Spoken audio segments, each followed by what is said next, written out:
Good morning, Discovery Academy. Once again, we're looking at Chapter 2, 213. What does minus mean? It's a simple question, that's kind of hard. So today, we're going to start off with you looking at a learning log. So this is our third learning log entry that we've done. What does minus mean? Again, just go in your quick write section. I really do want you to start off with this. I'd like you to take some time. I'd like you to think up of all the meanings that that symbol possibly have. Okay? What are all the possible meanings for that symbol? Write as many of them as you can. Talk with your teammates and discuss at the end. And then be sure to also look at some of these ideas. Negative x, negative 3. What are these? What does minus mean? Okay, give you a second to figure that out, and then go ahead and come on back here in a little bit and pause the video now. Okay, welcome back. Hopefully you had a meaningful discussion. There's lots of things we could say for the minus sign. Minus, subtract, opposite, negative. All of these are euphemisms or things that we would say describe that negative symbol. Okay? And today that's what we're kind of exploring. As you probably have noticed, we've got two sides to your tile.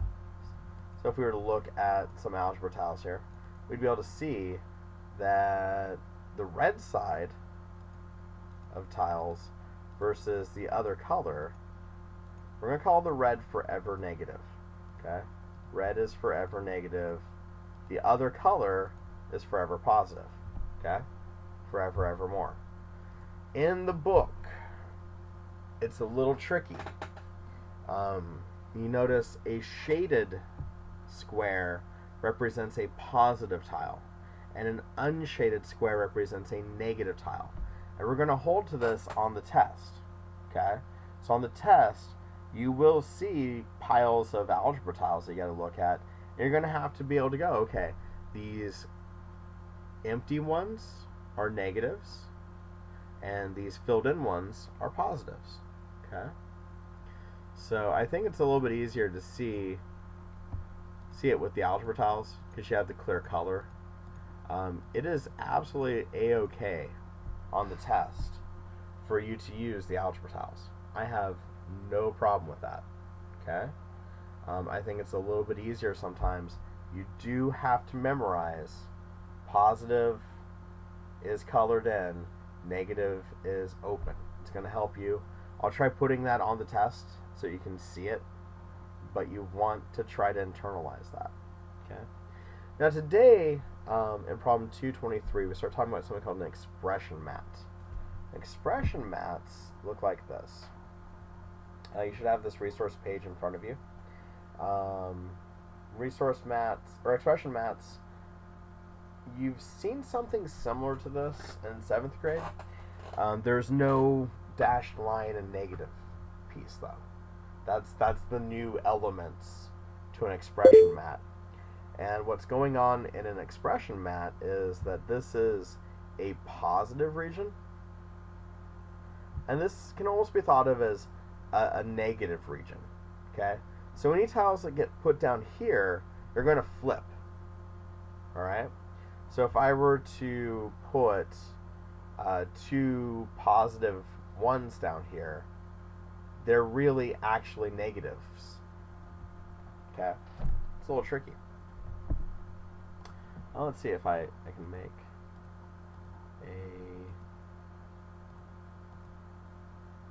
choose a mat. There we go. Boom. So, if we were to look at these tiles here, let's maybe get rid of a few. No. Alright. So if I were to put everybody like this. There we go. Alright, here is an arrangement of tiles. This is the same arrangement we were working with previously.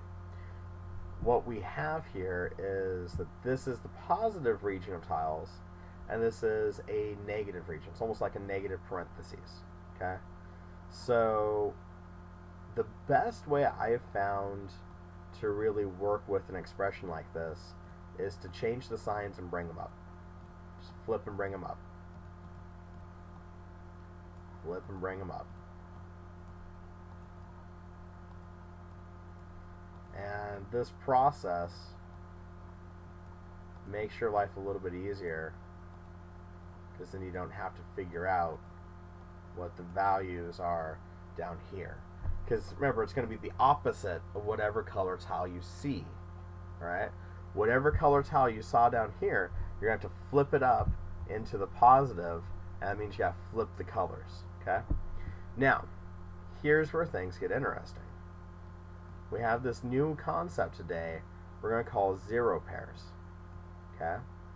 So if you notice, we have a positive one and a negative one, okay? This positive one, negative one here, they kind of come together and they can be removed, okay? Positive one, negative one, okay? Wherever you see a positive tile and a negative tile, they can be removed. So here we got a positive x squared and a negative x squared.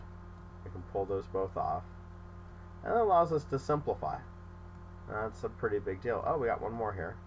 You can kind of see why finding the shapes in all their piles, making that nice little organization, really does help, so you can pull off all of those zero pairs. And once you've done that, you'll see you got, in this case, 2x squareds, 2xy's, minus a y squared, minus 2x's, plus 3y's, plus 1. That's really it as far as today. You're going to put tiles into the tops and the bottoms. You're going to flip them over. You're going to find the ones that are negative and positive of the same type, and you're going to pull them off as zero pairs. So they have some practice here, and remember, you can really think of the negative region as the opposite of whatever's in here. So if I were to build B, I would clear off my algebra tiles here. Alright.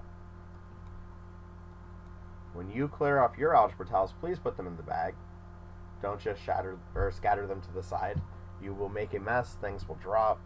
Algebra tiles are horribly messy. So I see that I have the opposite of parentheses y minus 2. So I'd actually put y and two red ones, opposite of y minus 2. There it is. But remember, when you want to really understand what that is, you flip them up and bring them into that positive region. You can see that the opposite of y minus 2 is negative y plus 2. That's really the idea. There's a big word for it, starts with a D. It's called distribution, is what we're doing. This is the distributive property. This is one of the reasons I actually really do like algebra tiles in Chapter 2. Algebra tiles become very, very useful way late in the course for us, because we're going to use them to do something called factoring. And factoring is very, very fun with algebra tiles. It's very, very hard without them. So that's kind of cool. That's what this building the expressions is really about. Here they have a few more. They just want you to get comfortable with building them. This is good practice for remembering that the shaded is positive and the unshaded is negative. And here we have another learning log representing expressions on an expression mat. Using an expression mat, find two different ways to represent x minus 1 minus parentheses 2x minus 3. Lots of ways to do that, okay? I'd like you to find a couple of those and see what you think. Alright, let's look over at 214 real quick. This is the other chapter for today. Starts out with this problem likely story. We have 3 stories, and there's something in common between these 3. Go ahead and take a look at these real quick. Go ahead and pause the video, read them out loud, and see what you think is in common between these. So pause right now, take a look. Okay, welcome back. Hopefully you noticed that the commonality is that whatever they got taken away, so that in the end you're really talking about 0. If you notice, the title of this one is Using 0 to Simplify an Algebraic Expression. So how can you represent 0 with tiles on an expression mat? Well, I kind of showed you a little bit of this in a second ago, and that is this idea of a 0 pair. So 1 minus 1 is 0, okay? But there's lots of other ways I could show 0. I could show 0 like that, y minus y. In fact, actually, y plus 1 minus y minus 1, this whole thing is 0 right now. I could keep adding 0 back on. There's another 0. I could take all this off. Just leave those x squared minus x squared. That's 0. There's a lot of ways to show 0, and 0 can actually be very, very powerful. A lot of times I've heard teachers use the expression making ones and making zeros. That's really a lot of what we're doing. And when we're talking addition and subtraction, making zeros is the big concept, right? If you have x plus 7 equals 9, most of you guys know that you subtract off that 7, you know that x equals 2. One way to think of that is that you made a 0. You said 7 minus 7 is 0. 9 minus 7 is 2. Okay? But you could actually think of that 9 minus 7 as you made 7 0 pairs and you had 2 left over. That's kind of a cool concept. So as we go through here, let's see. Gretchen used 7 algebra tiles to build the expression shown at right. There she is. Build this collection of your own expression mat. Write its value. Represent the same value 3 different ways, each time using a different number of tiles. Okay? I kind of gave you a big hint on how to do this problem. Remember, 0 could be any number of tiles. So try to show this same value by adding in some zeros. Okay?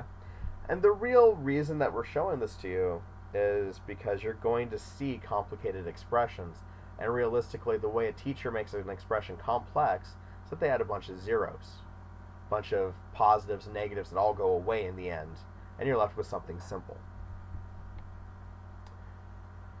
So for today, what I'd like you to do in class, we've kind of done quite a bit of this already, hopefully. You should have already done the 222 learning log. I'd like you to go ahead and work through 23, 24, 25, and 26, and 27, okay? For the first part, make sure you do the learning logs. There's actually 2 learning logs in this one. And then with your group, you've already done 34 together. We talked about 35. So, and we actually did 36 kind of in the previous lesson. So go ahead and skip down, just do 37, 38, 39, and then finish off this last learning log. Okay? Once again, your homework will be on Google Classroom. Go ahead and check that on out. If you have time, go ahead and get started on your cell phones. And yeah, should be good. A few diamond problems for you in the homework tonight, a few of these expression mats. So enjoy, have a good time. Hope these are being productive for you, and have a great day.